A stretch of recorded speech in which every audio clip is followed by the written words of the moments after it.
नमस्कार मित्रो, मी गंगाधर हंडे आपल्या सर्वांचे या चॅनलवर स्वागत आहे.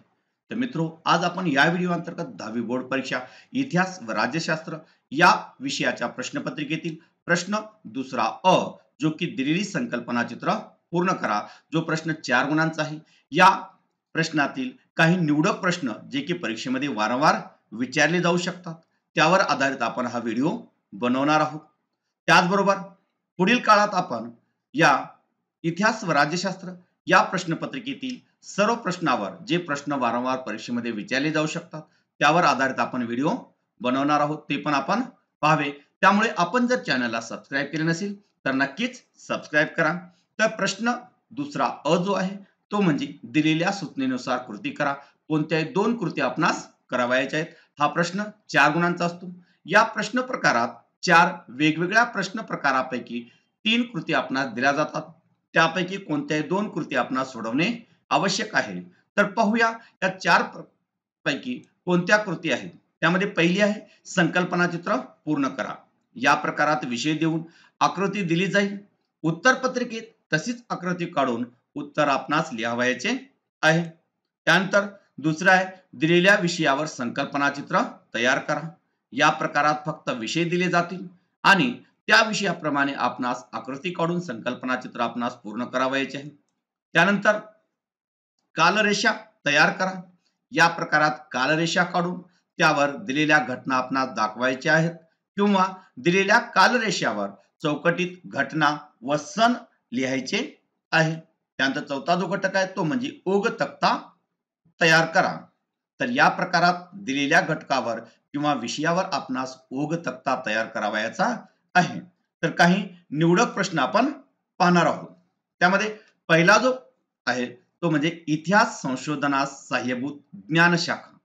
इतिहास संशोधनात कोणकोणत्या सहाय्यभूत ज्ञानशाखा आहेत ते आपण पाहूया. तर याचे उत्तर आहे पुरातत्व, भाषा रचनाशास्त्र, वंशावळीचा अभ्यास आणि पुराभिलेख. या व्यतिरिक्त आपण अभिलेखागार, अक्षरवाटिकाशास्त्र, हस्तलिखितांचा अभ्यास, नाणकशास्त्र हे सुद्धा आपण पर्याय लिहू शकता. पाहूया पुढील मुद्दा युरोपातील महत्वाचे विचारवंत. तर कोणतेही 4 विचारवंत आपणास लिहायचे आहेत. पाहूया Rene Descartes, George William Frederick Hegel, त्यानंतर मायकेल फुको आणि कार्ल मार्क्स. या व्यतिरिक्त Voltaire, Leopold von Ranke, Simone de Beauvoir हे सुद्धा आपण विचारवंत लिहू शकता. यापैकी कोणतेही 4 विचारवंत आपणास लिहायचे आहेत. पाहूया पुढील प्रश्न व्यक्ती आणि वैशिष्ट्य.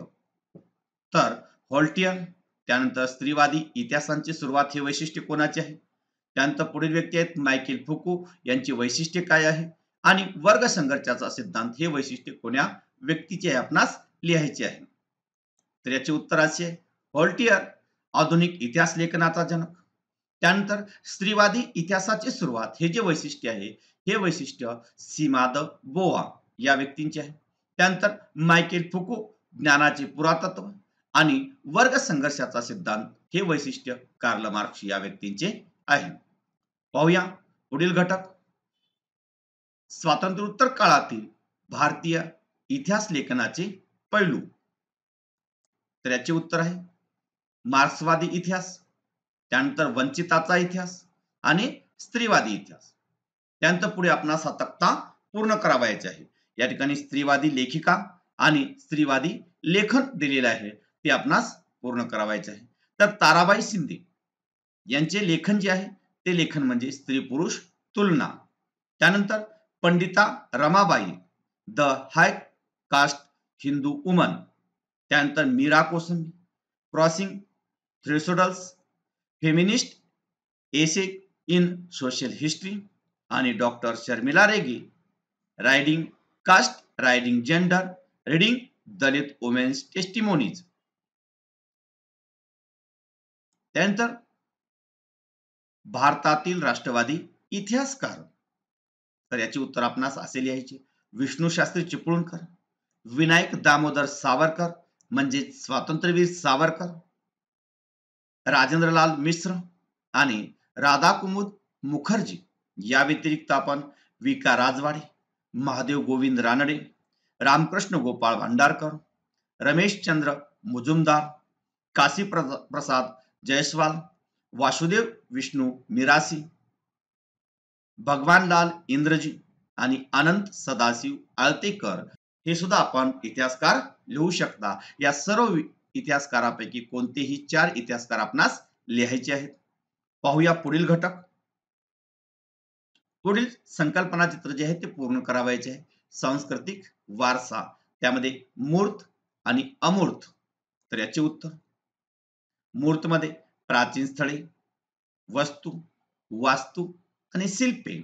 तर अमूर्त मध्ये पारंपरिक ज्ञान, मौखिक परंपरा व भाषा, धार्मिक विधी व सण समारंभ साजरे करण्याच्या सामाजिक पद्धती आणि चौथा जो आहे तो म्हणजे कला साजरी करण्याच्या पद्धती. या व्यतिरिक्त इतर मूर्त सांस्कृतिक वारसा जे आहेत त्यामध्ये हस्तलिखित चित्रे आणि अमूर्त मध्ये विशिष्ट पारंपरिक कौशल्य, परंपरा, पद्धती, कौशल्य इत्यादीचे प्रतिनिधित्व करणारे समूह, गट हे सुद्धा आपण लिहू शकता. त्यानंतर भारतातील नैसर्गिक जागतिक वारसा स्थळे कोणकोणती आहेत ते आपण 4 लिहायचे आहेत. त्यामध्ये केवलदेवी राष्ट्रीय उद्यान, सुंदरबन राष्ट्रीय उद्यान, मानस वन्यजीव अभयारण्य, नंदादेवी आणि व्हॅली ऑफ. या व्यतिरिक्त पश्चिम घाट, काझीरंगा राष्ट्रीय उद्यान, राष्ट्रीय उद्याने, ग्रेट हिमालयन पार्क हे सुद्धा आपण लिहू शकता. त्यानंतर इतिहास. पुढील हे जे संकल्पना चित्र आपणास पूर्ण करायचे आहे त्यामध्ये 2 मुद्दे आपणास दिलेले आहेत. त्यामध्ये अग्रलेख आणि आढावा, राहिलेले 4 मुद्दे आपणास लिहायचे आहेत. तर याचे उत्तर सदरे, लेख, बातमी आणि दिनविशेष. त्यानंतर हे जी कालरेषा आहे, कालरेषा तारीख वर्षानुसार दूरदर्शनचा घटनाक्रम तयार करा. तर दूरदर्शन इसवी सन 1959, 1972, 1982 आणि 1991 कोणकोणत्या घटना घडल्या ते आपणास लिहायचे आहे.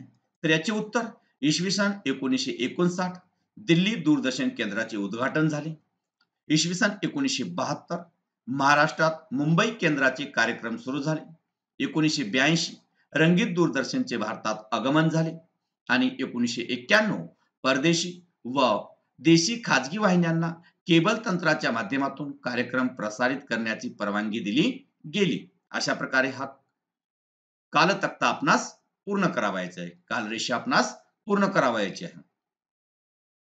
व्यवस्थित विद्यार्थ्यांनी पाहून घ्यावे. त्यानंतर हे जे संकल्पना चित्र आहे त्यामध्ये बैठे खेळ. तर बैठे खेळामध्ये सागरगोटे, कॅरम, बुद्धिबळ आणि पत्ते या व्यतिरिक्त काचकवड्या, भातुकली ही सुद्धा खेळ आपण लिहू शकता. त्यानंतर पर्यटनाचे प्रकार. तर पर्यटनाचे प्रकार आंतरराष्ट्रीय पर्यटन, आरोग्य पर्यटन, ऐतिहासिक पर्यटन, क्रीडा पर्यटन. या व्यतिरिक्त स्थानिक व आंतरराष्ट्रीय पर्यटन, भौगोलिक पर्यटन, कृषी पर्यटन, धार्मिक पर्यटन, नैमित्तिक पर्यटन हे सुद्धा मुद्दे आपण लिहू शकता. त्यानंतर महाराष्ट्रातील थंड हवेची ठिकाणे. तर कोणकोणते आहेत, कोणती 4 ठिकाणे आपणास लिहायची आहेत. त्यामध्ये लोणावळा, महाबळेश्वर, पाचगणी आणि खंडाळा. या व्यतिरिक्त माथेरान, चिखलदरा हे सुद्धा आपण उत्तरे लिहू शकता. त्यानंतर कोशांचे प्रकार. तर कोशाचे प्रकार शब्दकोश, सूची वाङ्मय, विश्वकोश आणि कोश सदृश्य वाङ्मय हे कोशांचे प्रकार आहेत. पाहूया पुढील घटक. भारतातील प्रसिद्ध संग्रहालय. इंडियन म्युझियम हे कोठे आहे आणि कोणते संग्रहालय आहे? अहमदाबाद या ठिकाणी कोणते संग्रहालय आहे? आणि सालारजंग म्युझियम कोठे आहे आपणास लिहायचे आहे. तर याचे उत्तर, भारतातील प्रसिद्ध संग्रहालय इंडियन म्युझियम हे कोलकाता या ठिकाणी आहे. त्यानंतर मुंबई या ठिकाणी छत्रपती शिवाजी महाराज वस्तू संग्रहालय. त्यानंतर Ahmedabad the Calico museum of textiles आणि सालारजंग म्युझियम हे हैदराबाद या ठिकाणी आहे. त्यानंतर कोश वाङ्मयाच्या प्रकाशन वर्षाचा तक्ता आपणास पूर्ण करायचा आहे. भारतीय कोश वाङ्मय इसवी सन 1876, भारतवर्ष प्राचीन ऐतिहासिक कोश. त्यानंतर 1937 साली कोणती घटना घडली आणि 1969 साली कोणती घटना घडली ते आपणास लिहायचं आहे. तर याचे उत्तर इसवी सन 1876 भारतवर्ष प्राचीन ऐतिहासिक कोश. त्यानंतर 1932 साली भारतवर्ष प्राचीन चरित्रकोश. त्यानंतर 1937 साली भारतवर्ष मध्ययुगीन चरित्रकोश. त्यानंतर 1946 साली भारतवर्ष अर्वाचीन चरित्रकोश आणि 1969 साली प्राचीन भारतीय स्थलकोश. अशा प्रकारे हा आपणास तक्ता पूर्ण करावायचा आहे. तर मित्रहो, असेच महत्त्वपूर्ण व्हिडिओ पाहण्यासाठी चॅनलवर जर आपण नवीन असाल तर चॅनलला नक्कीच सबस्क्राईब करायला विसरू नका. पुन्हा भेटू अशाच महत्त्वपूर्ण व्हिडिओमध्ये. धन्यवाद.